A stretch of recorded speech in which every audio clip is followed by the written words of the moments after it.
de semana. También escuchamos al doctor Javier Hurtado sobre la Constitución, 101 años de nuestra Carta Magna. Y en cabina está Carolina Toro, subsecretaria de Planeación, para hablar de la glosa ciudadana. Comenzamos.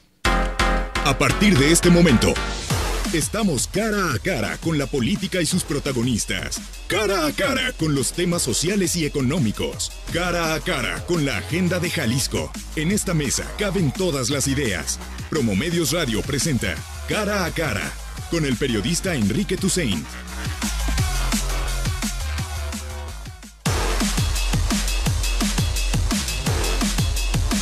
Fin de semana violento en nuestra ciudad, en la zona metropolitana de Guadalajara, entre el sábado a las 5 de la mañana y el domingo a media tarde. Se asesinaron a 17 personas, de acuerdo al conteo de homicidios en Tonalá, Tlaquepaque, Guadalajara y Tlajomulco, es decir, como hoy señala NTR, un homicidio cada 105 minutos en la ciudad y los problemas de siempre, la coordinación entre las policías, los alcaldes y el gobernador peleándose por ver quién le paga el seguro social a los policías, y la seguridad un estrepitoso fracaso. Nos van a decir que el nuevo sistema de justicia, nos van a decir que tiene que ver con ajustes de cártel, que se están matando entre ellos, pero al final ahí están los datos, los homicidios siguen disparados.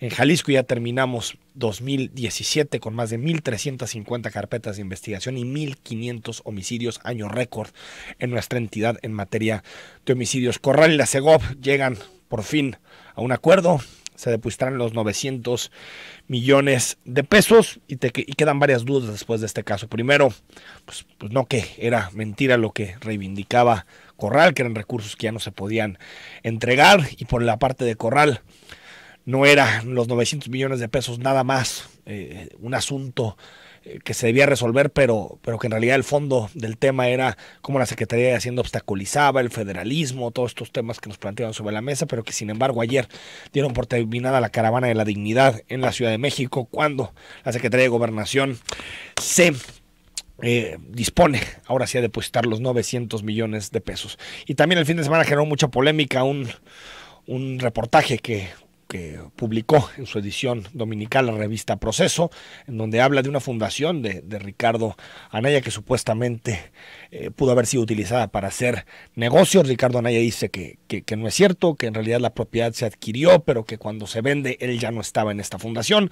Pero queda claro que de estos vamos a tener muchísimos temas de cara a la elección de 2018. Vamos a seguir platicando de este tema, de más temas de lo que nos deja el fin de semana, pero también hoy, lunes 5 de febrero, se cumplen 101 años de la Constitución de 1917 y platicamos con el doctor Javier Hurtado, quien la conoce a fondo, quien conoce a fondo nuestra Carta Magna. Javier, ¿cómo estás? Muy buenos días.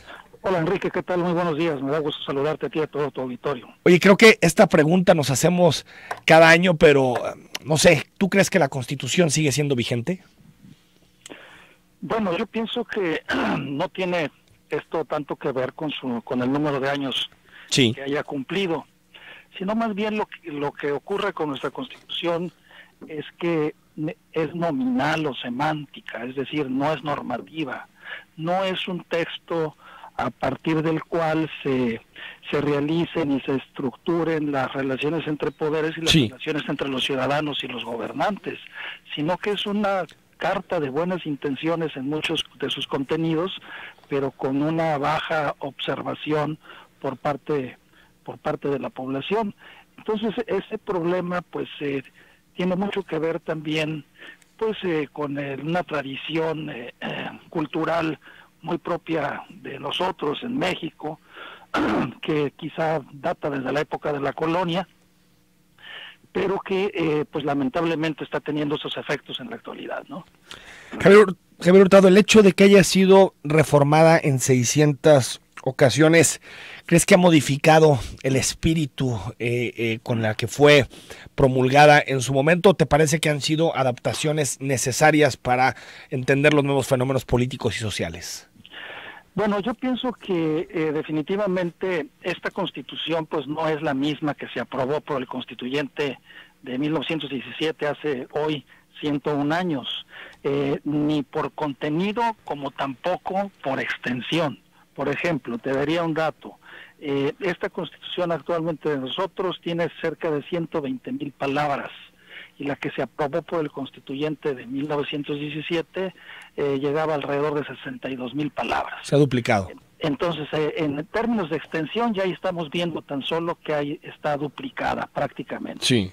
Las reformas que se le han realizado son 706 reformas hasta el 15 de septiembre del año pasado. 706. Reforma. 706 artículos han sido modificados, o sea, sus artículos han sido modificados 706 veces a través de 232 decretos de reforma. Esto nos habla que es una de las constituciones pues con mayor número de reformas en el mundo, pero también hay que decir otra cosa. Mira, yo creo que la Constitución mexicana también es un documento del cual debemos sentirnos orgullosos todos los mexicanos. Yo he asistido a congresos, el Congreso Iberoamericano de Derecho Constitucional, por ejemplo, y pues todo el mundo de otros países reconocen que la Constitución mexicana fue la primer constitución social del mundo. Sí. Y abre toda una tendencia de desarrollo a nivel mundial en ese sentido. Pero bueno, pues ahora ya en esta circunstancia nuestra Constitución pues se encuentra digamos pues en una situación de baja observancia por parte de la población, ¿no? Ahora doctor, siempre se abre este debate, sobre todo cuando nos acercamos a las elecciones. ¿Es necesario un nuevo constituyente? ¿Sería necesario pensar en una nueva constitución? ¿O te parece que ese debate no es tan útil para resolver los problemas que enfrenta el país? Bueno, yo creo que se ha hecho algún esfuerzo. El Instituto de Investigaciones Jurídicas de la UNAM planteó una propuesta de una reordenación y consolidación de la Constitución. Entonces a mí me parece que ese ejercicio sí es necesario. Yo sí creo que es necesario, no tanto como plantear, digamos, una nueva Constitución con todo lo que pudiera implicar esto, pero yo pienso que sí es una reforma de la Constitución para readecuarla, reordenarla y reorganizarla. Nuestra Constitución, lamentablemente, en muchos aspectos parece más un reglamento, ya ni siquiera ley. Por ejemplo, el artículo 41 constitucional es increíble, Enrique, la verdad. La extensión, por ejemplo, hablando también de extensión y de palabras, la extensión del 41 constitucional comparado con la Constitución de los Estados Unidos, hay una diferencia de 200 palabras más que tiene la Constitución de los Estados Unidos, tan solo referido al 41 constitucional.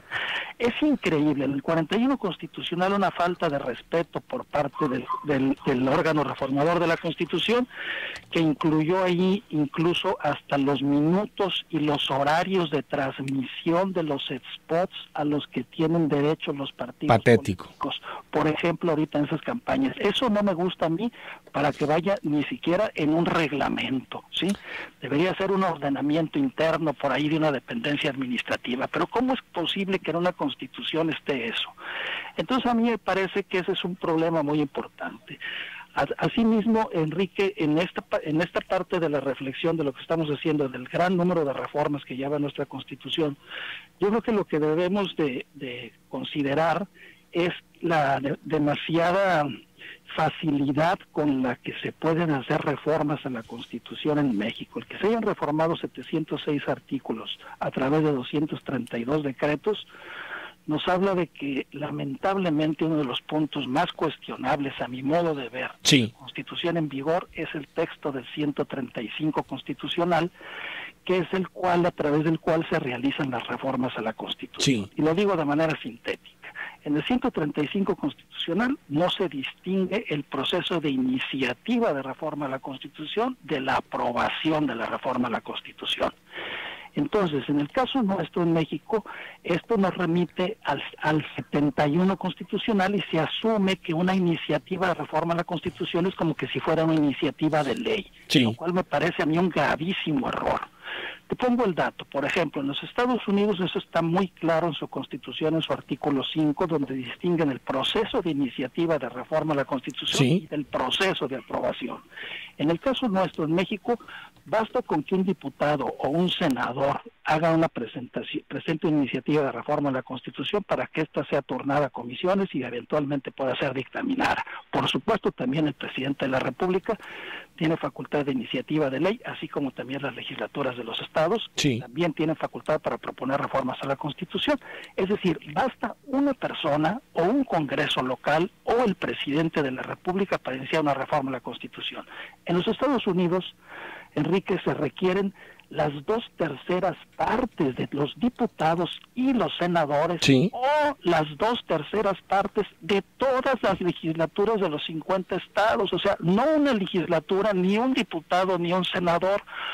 Por eso es que ellos, en todo el tiempo que tienen de su constitución, en prácticamente más de 2 siglos. 230 años, 231 años, sí, solamente se han realizado 27 reformas.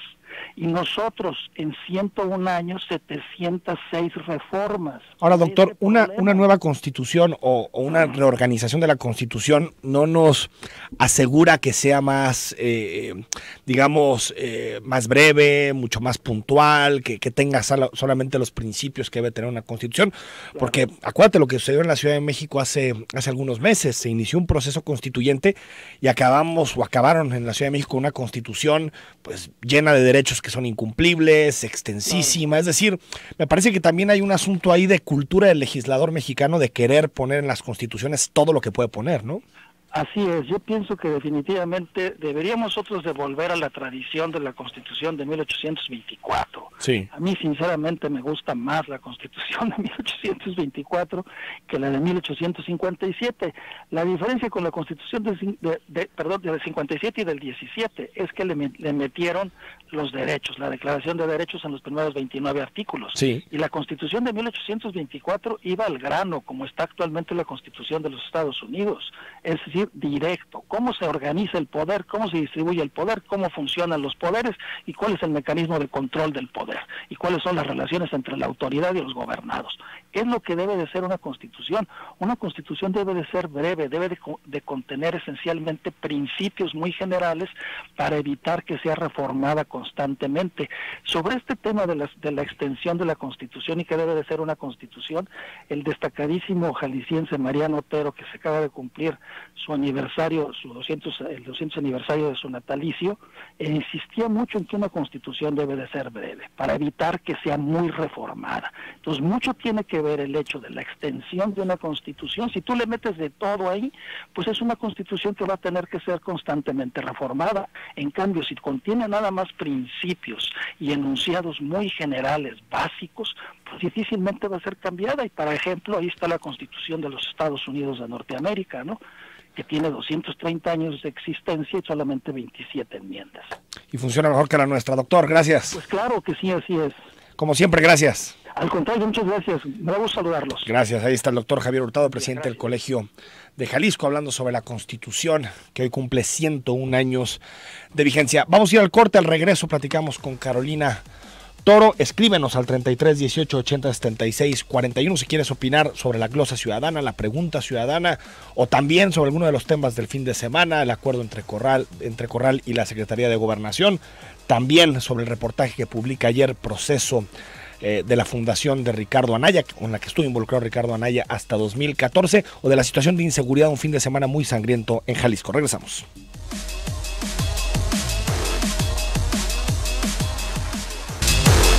9 de la mañana con 21 minutos, estamos totalmente en vivo en Cara a Cara, 33 18 80 76 41. Hoy hablamos sobre la glosa ciudadana, sobre la pregunta ciudadana, y recibimos a Carolina Toro. Ella es subsecretaria de Planeación y Evaluación. ¿Cómo estás, Carolina? Muy bien, Enrique, muchas gracias. Como siempre, un gusto estar aquí en cabina contigo. Platícanos, ¿qué es la glosa? Para quien no la conoce, ¿qué es la glosa ciudadana?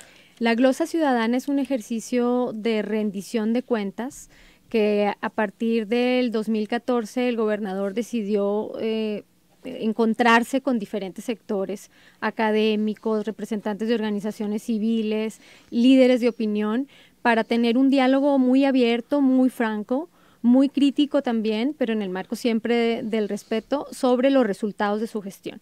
Como ustedes saben, la Constitución obliga, en el artículo 50, hablando hoy de la Constitución. Hay que hacer mención de ella.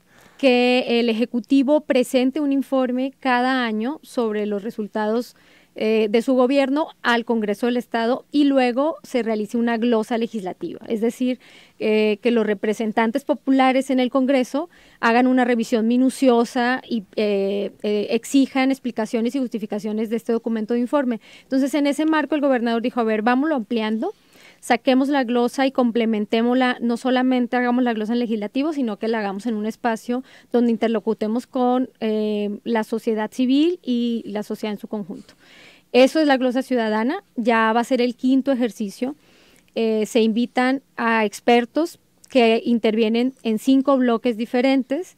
Invitamos a 3 glosistas por bloque. Glosistas, pues, ¿quién hace la pregunta? Glosistas es quien hace la pregunta. En esta ocasión y desde el año pasado hemos tratado de que en cada uno de los bloques, cuando hablamos de seguridad pública, de desarrollo económico, de desarrollo social, esté la voz de un académico, de un experto, esté la voz de un perfil más ciudadano, más de representante de una organización social y tratar de tener también un perfil local en cada uno de los bloques para que esté, digamos, la discusión sobre los temas locales que le interesa a la comunidad aquí en Jalisco. Y en esta ocasión, digamos, desde el año pasado, abrimos mucho más el tema, porque tú sabes que una de las críticas también que se le hacía a la glosa ciudadana es que era un ejercicio de élite, donde el gobernador se sentaba a hablar con un grupo de 15 personas, con empresarios. Los principales periodistas, ¿no? Exactamente, entonces un poco atendiendo a esa inquietud y a esa crítica, abrimos el espacio de pregunta ciudadana. Y es una plataforma que se pone en internet vía web, y se abre del 1 de febrero al último minuto del día 6, es decir, hasta el último minuto del día de mañana, para que por esa vía ingresen preguntas de cualquier ciudadano, cualquier persona que está en el estado de Jalisco, que quiera hacerle una pregunta directamente al gobernador o a su gabinete sobre los resultados de su gestión, sobre los principales números, digamos, de su gobierno.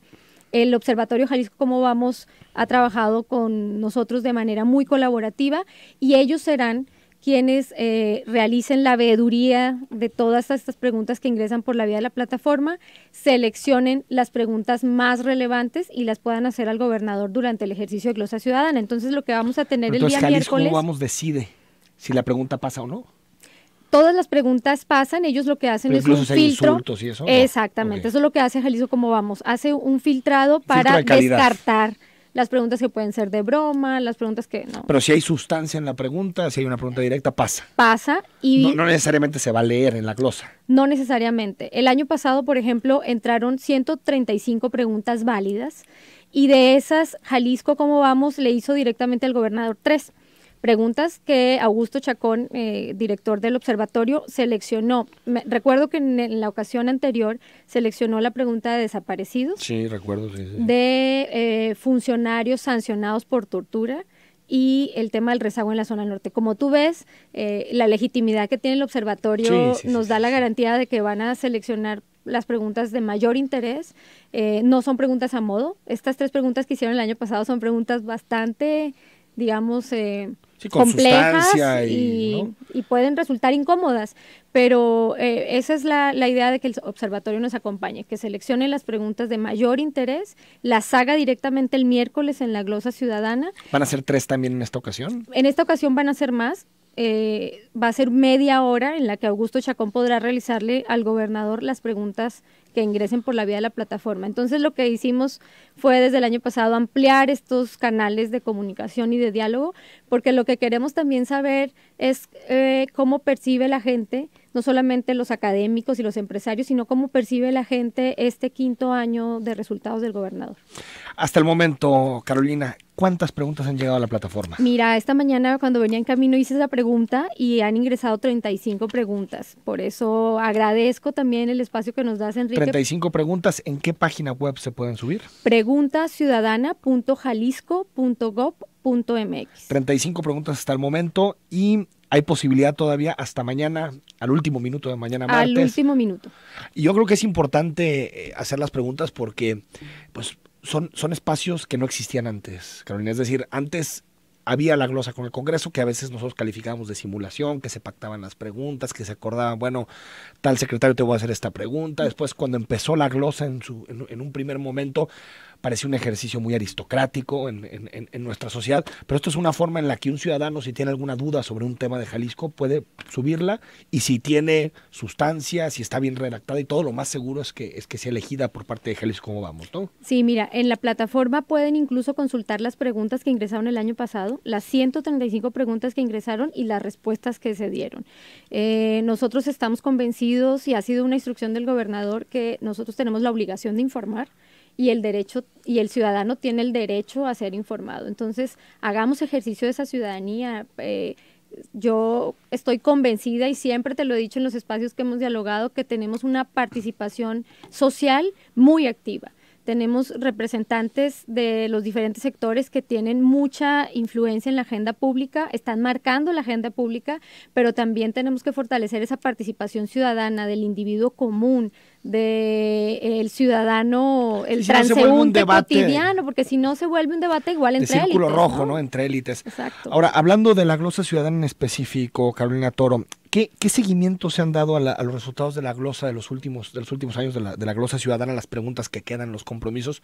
Porque ayer revisaba el video de la glosa anterior y me parece que la mayoría de los temas que se colocaron sobre la mesa siguen sin tener respuestas. ¿Hay alguna forma de que la glosa ciudadana tenga un espacio en internet, un espacio determinado donde el ciudadano pueda ver, oye, esto se le preguntó al gobernador, respondió de esta manera, estos compromisos? Porque si no, parece que es un ejercicio que tiene sustancia el día que ocurre, pero después no hay ningún tipo de seguimiento. Sí, sí tenemos una página que se llama glosaciudadana.jalisco.gov.mx. En esa página podrán ver todas las preguntas, los comentarios o incluso las observaciones que se hicieron, se plasman, se redactan exactamente como se hicieron durante el ejercicio de glosa, y cada pregunta debe generar una ficha de respuesta por parte de la dependencia responsable. Hay seguimiento y les solicitamos también que generen evidencia. Entonces pueden consultar ahí. Lo que hemos tratado justamente es que la glosa ciudadana se convierta en un diálogo, pero con efectos, no solamente para sentarnos a platicar, sino que lo que tiene valor el discutir las cosas, pero si después no tiene consecuencias. Exacto, lo importante es que tenga incidencia en la agenda del gobierno. Entonces, si nos metemos ahorita a la página, ahí podrán ver del año pasado todas las observaciones, las preguntas de los glosistas, las respuestas que dieron en su momento durante la glosa y la respuesta posterior que entrega la dependencia como seguimiento del tema. ¿Quién elige, subsecretaria, a las personas que preguntan en la glosa? ¿Es una decisión tuya, es una decisión del gobernador? ¿De quién es? Es una decisión en equipo. Nosotros como Subsecretaría de Planeación con el equipo hacemos una primera propuesta, un primer saque. La revisamos con el gobernador, con el equipo del despacho del gobernador y vamos definiendo los perfiles.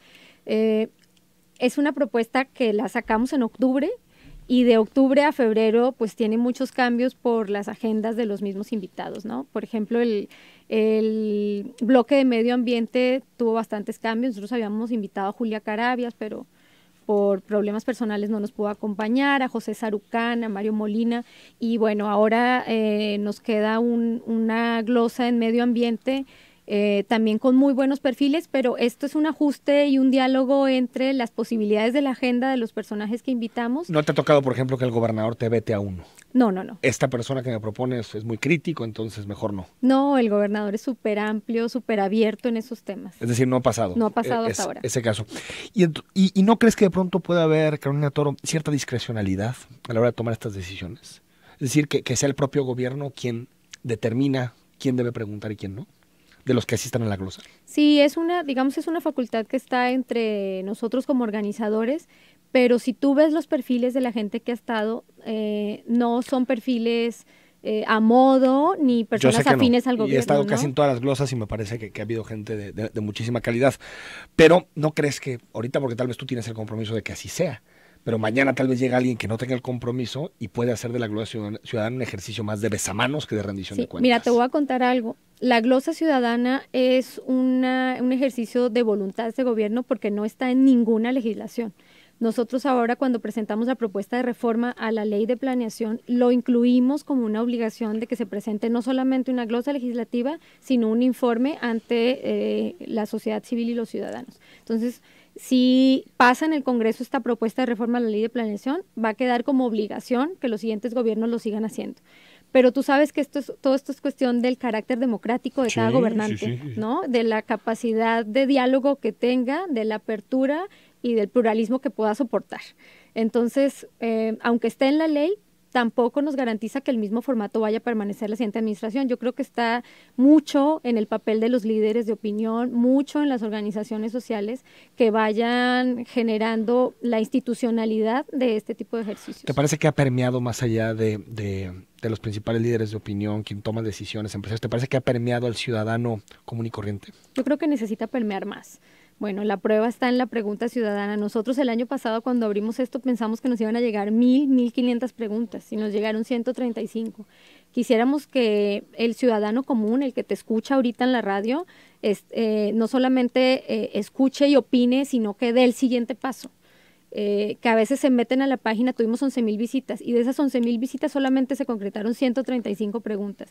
Hay que dar el siguiente paso. Como ciudadanos comunes tenemos que dar el siguiente paso, preguntar, cuestionar, informarnos.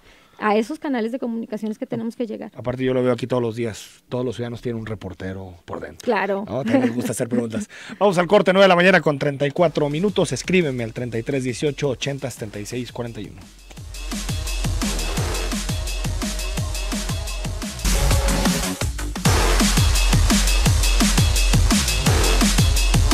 9 de la mañana con 37 minutos, abiertas las líneas de comunicación para que nos escribas este lunes, para muchos de puentes, para otros de trabajo. Aquí estamos totalmente en vivo, en cara a cara. Si nos quieres escribir, 33 18 80 76 41. Está abierto también el Twitter, el Facebook, todas las líneas de comunicación. Tenemos un problemita con la transmisión web en la página de internet, pero ya estamos trabajando para resolverlo. Esta mañana dialogamos con Carolina Toro, subsecretaria de Planeación y Evaluación, de cara a la glosa ciudadana, que es el próximo miércoles, a partir de las 10 de la mañana, ¿no, Carolina? Sí, empieza el registro a las 9 de la mañana para empezar a las 10 en punto. A las 10 en punto de la mañana. Bueno, en realidad es por invitación, pero ¿habrá transmisión? Sí, va a ser la transmisión en vivo, como cada año se realiza, lo pueden ver en el canal. ¿Puedo decir el nombre del canal? Sí, claro. En el canal 7 se va a hacer la transmisión, entonces por ahí nos pueden seguir también. Ahora, Carolina, en el asunto de los invitados, ¿cuántos invitados son a la glosa, más allá de quien pregunte? Son 15 glosistas y estamos considerando un aforo de 100, 150 personas. 100, 150. ¿Por qué no se ha podido hacerlo más representativa la glosa? Es decir, ¿por qué sigue siendo nada más la élite económica, política, social, mediática la que tiene un asiento ahí? Mira, te voy a decir algo con toda honestidad. El año pasado... Acá nadie nos escucha aquí. Sí, nadie. Estamos entre confianza. El año pasado intentamos ampliar mucho más el formato, por eso lo bajamos al patio central de Palacio de Gobierno, que ¿no? nos permitía un aforo mucho más grande. Hicimos cerca de unas 500 invitaciones, incluso a personal del interior del estado, a líderes de las uniones ganaderas, ¿no? Tratando como de ampliar estas personas que acompañan el aforo. Pero la glosa ciudadana es un ejercicio largo.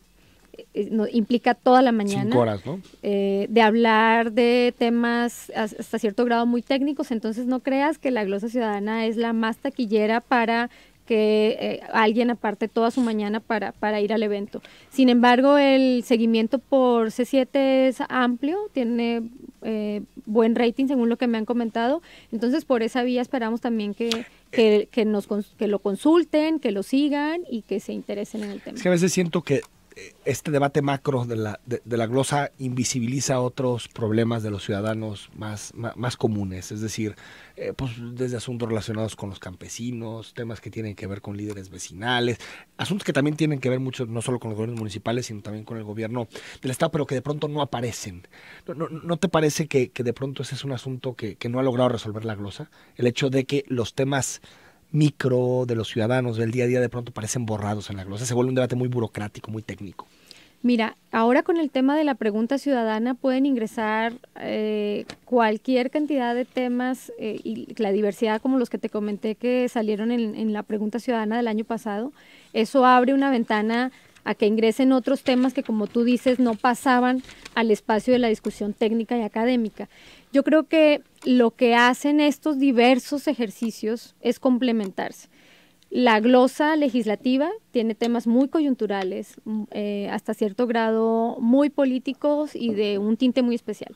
La glosa, sobre todo, ¿no? La glosa ciudadana lleva a la mesa, claro, temas mucho más técnicos porque hay expertos en cada una de las materias, hasta cierto grado complejos. Pero hemos tratado también de ingresar ahí a personajes como tú, que nos van a acompañar, a líderes de opinión, para que también pongan sobre la mesa de la glosa ciudadana aquellos temas que no son tan técnicos, pero que también son del interés público.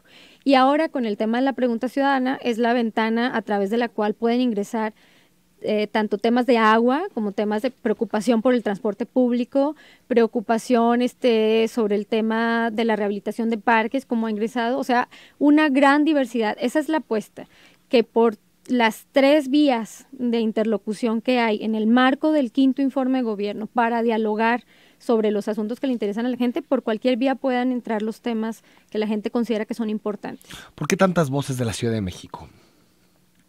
Este año y también el año pasado hay menos, hay gran presencia también local. Está Pepe Medina Mora, que aunque ahora no está aquí, pero expresidente de Coparmex. Bueno, ya está a nivel nacional, claro. Está Raúl Montalvo, que es del TEC de Monterrey, Campus Guadalajara. Está Jorge Alatorre, que es el presidente del Comité de Participación también de aquí de Guadalajara. Enrique Toussaint, que todos ustedes lo conocen. También en el bloque está Gerardo Pérez Viramontes, del ITESO. Y bueno, tenemos a ver. ¿Y el resto son más de la Ciudad de México? El resto son de la Ciudad de México. Uno se pregunta por qué. Está bien, digo, no, tampoco hay que ser tan cerrados a que vengan otras voces a hablar de la realidad de Jalisco, pero parecería que aquí hay todo el talento necesario como para que las preguntas sobre su gobierno las hagan los jaliscienses, ¿no? Sin duda, creo que se complementa, está mitad y mitad, tanto personajes de aquí de la zona metropolitana o de Jalisco como personajes de la Ciudad de México, porque también refresca, ¿no? Este asunto de pensar fuera de la caja contribuye no solamente a que dialogues, interlocutes con personajes de sociedad civil locales, sino también con nacionales que no están, digamos, con esta vicio o con el día a día de la coyuntura local, sino que pueden ver un poco desde afuera los números en blanco y negro, el informe en blanco y negro, y tienen también una visión que puede refrescar el ejercicio público. Carolina, ¿cuánto cuesta el ejercicio de la glosa? La glosa ciudadana, ¿tiene un precio ya que ustedes hayan marcado, un costo total? El costo más oneroso de la glosa ciudadana es el traslado de los invitados glosistas, de las 15 personas. El año pasado estuvo alrededor de 200,000 pesos, si mal no recuerdo. Ahorita que me corroboren la cifra, pero es lo que nos representa traer a los invitados y no más. 200,000 pesos. No se paga a nadie más, todo lo demás que se hace con el mismo material que ya tiene el gobierno del Estado. Sí, el montaje se hace con el equipo del gobierno del Estado, todos los que trabajamos en esto es del gobierno del Estado, el material que utilizamos también lo hacemos con nuestros propios recursos. Digamos, esa es la idea y esa ha sido la instrucción del gobernador. Que sea lo más barato posible. Y que utilicemos montajes muy austeros. Tuviste el del año pasado, fue en el patio central, no tuvimos mampara. Digamos que el centro de la atención se la lleva el contenido, el fondo y no la forma.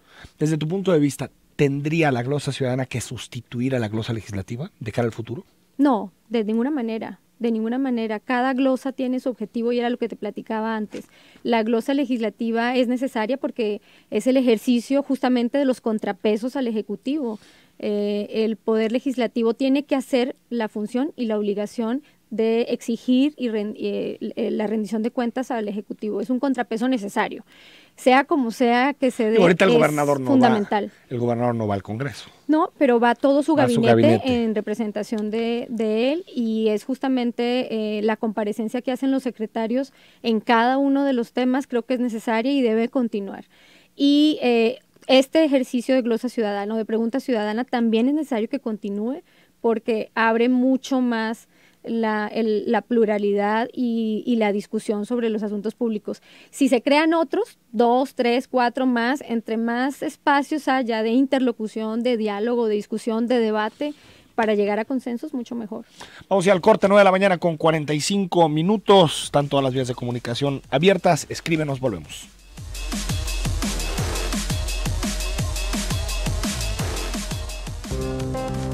Observa y decide. Zona 3, 91.5 FM. Venta especial. Visítanos en zona3.mx. Continuamos en el 91.5 FM.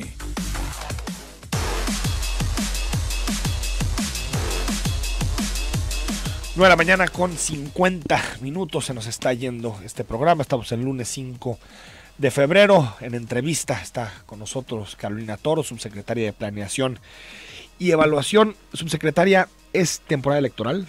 Son tiempos políticos, no sabemos quién llegará a Casa Jalisco a partir de la elección de 2018, pero me queda la duda sobre si está blindada la glosa, si te parece que es un asunto que puede seguir sin importar el color partidista que llegue a partir de julio.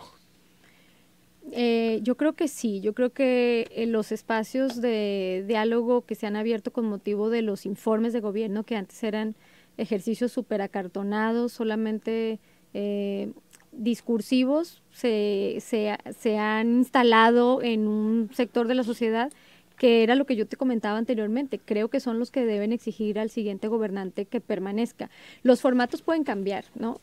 Tampoco hay que casarse con los formatos. Pueden evolucionar, pueden mejorar, pero la idea y el concepto de que el gobernante rinda cuentas, no solamente frente al Congreso, sino frente a otros actores, creo que ya está instalada, ya es la 5ª vez que se hace y esperemos que se mantenga, ¿no? Es a lo que aspiramos.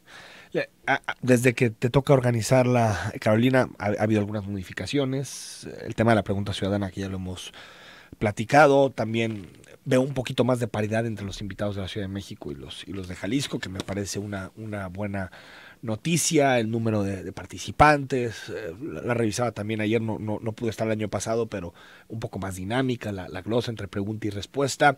Pero si tú le tuvieras que hacer 2 o 3 ajustes de cara a ir perfeccionando este modelo, ¿cuáles serían?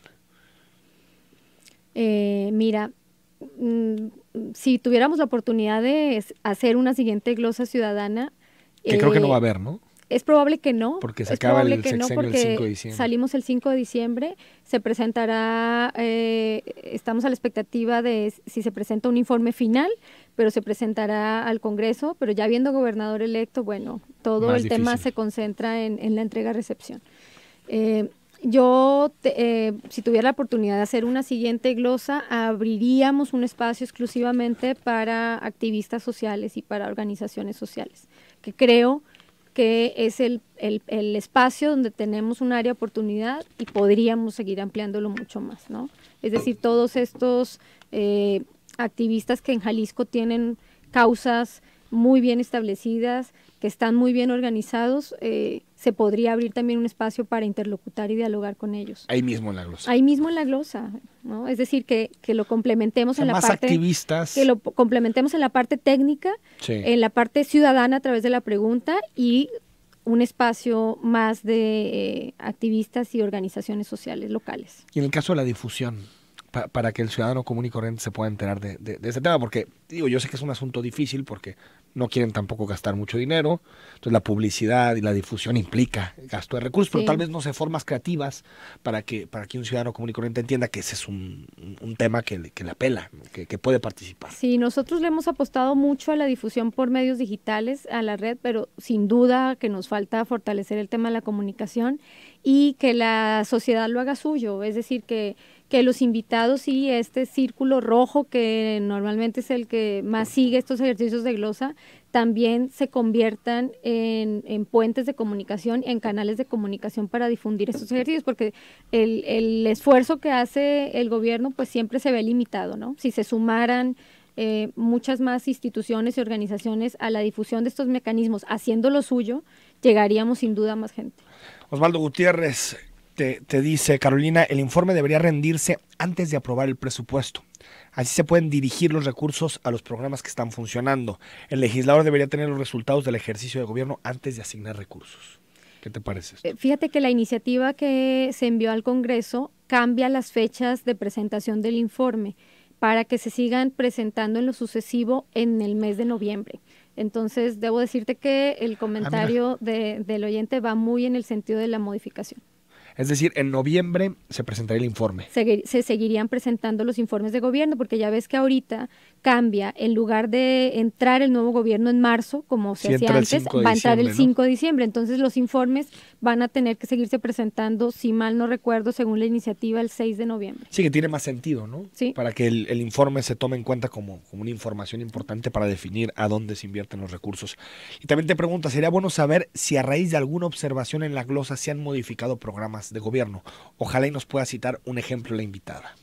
Mira, algún programa que se haya modificado. Mira, más que modificar, el año pasado, por ejemplo, Eduardo Santana hizo la precisión en cuanto a los recursos para el Fondo Verde, que no se habían depositado, etcétera, y esos comentarios, digamos, aceleran el ritmo con el que el gobierno trabaja. También Arturo Curiel mencionó la ausencia de indicadores de capital natural, y me acuerdo mucho también que Laida Negrete mencionó la necesidad de replantear indicadores en materia de seguridad.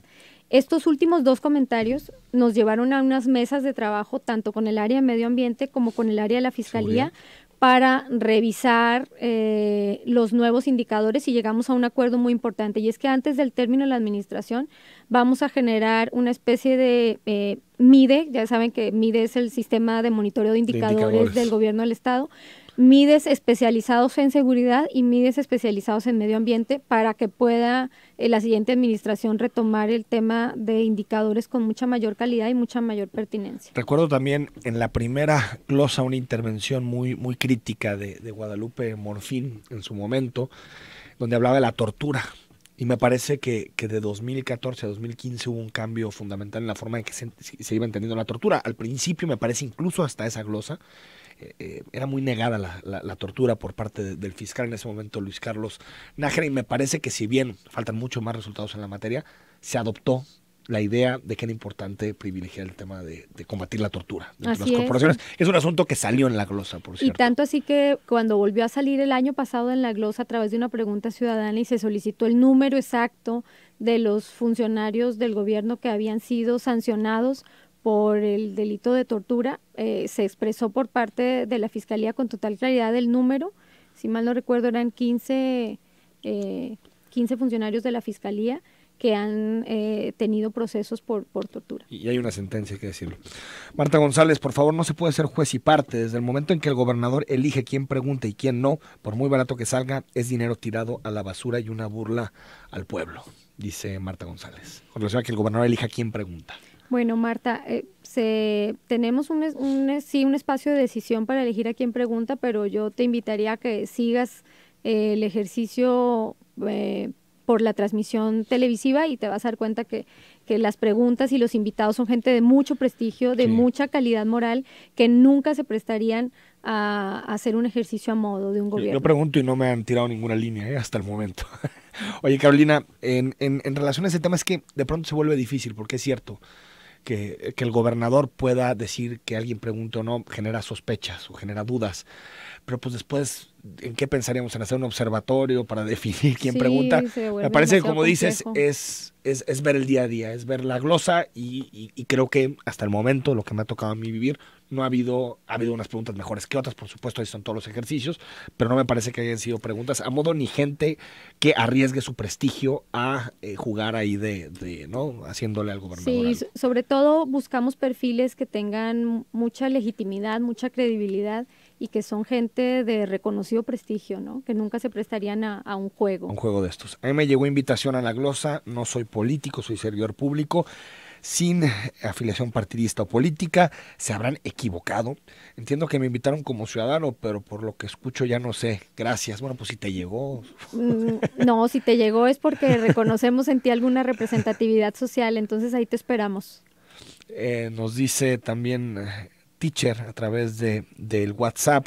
Buen día, Enrique. La pifia cometida por Aristóteles es kafkiana. Nadie puede entender qué necesidad tenía de pelearse con Corral. Pifia de pifia. Salió no solo raspado, sino rosado. Vaya manera de dilapidar el capital político. Gracias. También nos dice Yorsi, que nos manda un mensaje. Pues les agradezco. Si quieres, repite, nos quedan unos segundos, Carolina, la página para poder hacer las preguntas ciudadanas. Sí, preguntasiudadana.jalisco.gov.mx. Es muy sencillo, solamente tienen que ingresar su pregunta, poner su nombre, un correo electrónico donde recibirá la respuesta y darle enviar. Y quien decide es Augusto Chacón, que está aquí con nosotros los miércoles y sabemos que no tiene mano negra. O sea, que ahí estará Augusto Chacón haciendo bien su trabajo. Carolina, gracias. Gracias a ti, Enrique. Y ojalá nos visites cada año que hay glosa, también hay más temas de planeación. Sí, caray, te veo cada año. Cada año. Nos vamos, yo soy Enrique Tucen, mañana nos escuchamos a las 9 de la mañana. Vamos a hacer una mesa con aspirantes a diputación local para tratar los distintos temas. Hay que recordar que el próximo domingo se acaba la precampaña y comienza este rarísimo periodo que se llama la intercampaña. Nos vamos hasta mañana a las 9.